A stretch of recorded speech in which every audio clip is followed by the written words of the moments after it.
परदेशी पाहुण्यांना पेणच्या गणेश मूर्तींचे आकर्षण। पेणच्या दीपक कला केंद्रात थायलंडच्या गणेश भक्तांची भेट। कला निर्मिती क्षेत्रात आंतरराष्ट्रीय पातळीवर नावाजलेल्या पेण तालुक्याला नुकतेच थायलंडचे गणेश भक्त थेट पेण शहरातील दीपक समेळ या कला केंद्रात गणेश मूर्ती खरेदीसाठी आले होते।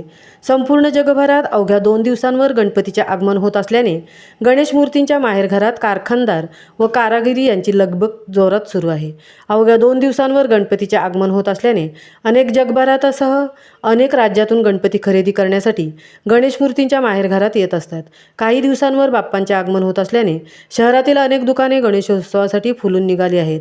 तर तालुक्यातील अंतोरे, दादर, जोहे, कळवे, तांबडशेत, हमरापूर, वडखळ, दादर, बोरी, शिर्की, उंबर्डे, कोपरोली यासह शहरातील कासाराळी, गुरवाळी, फणसडोंगरी, नवीन वसाहत, कुंभाराळी, गांगलाळी, नंदीमाल नाका, उत्कर्षनगर येथे देखील पूर्वीपासून असणारे गणपती कारखाने दिवसरात्र सुरू असून या कारखान्यांमधील कारागीर मूर्तींवर रंगकाम, दागिन्यांची सजावट, डोळे आखणी यावर अखेरचा हात फिरवण्यासाठी मग्न झाले असून याही वर्षी बाप्पांचा माहेरघर येथून थायलंड, अमेरिका, इंग्लंड, ऑस्ट्रेलिया, मॉरिशससह इतर राज्यात जवळपास 50 ते 60 हजार गणेश मूर्त्या रवाना करण्यात आल्या आहेत। त्यामुळे संपूर्ण जगात पेणच्या गणेश मूर्तींची ओळख आहे।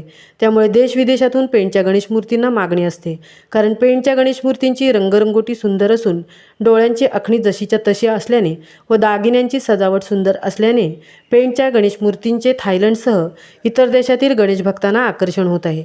त्यामुळे थायलंडच्या गणेश भक्तांनी पेणच्या दीपक कला केंद्राला भेट देताच मूर्ती पाहून ते भारावून गेले आहेत। महामुंबईसह सुनील पाटील, पेण।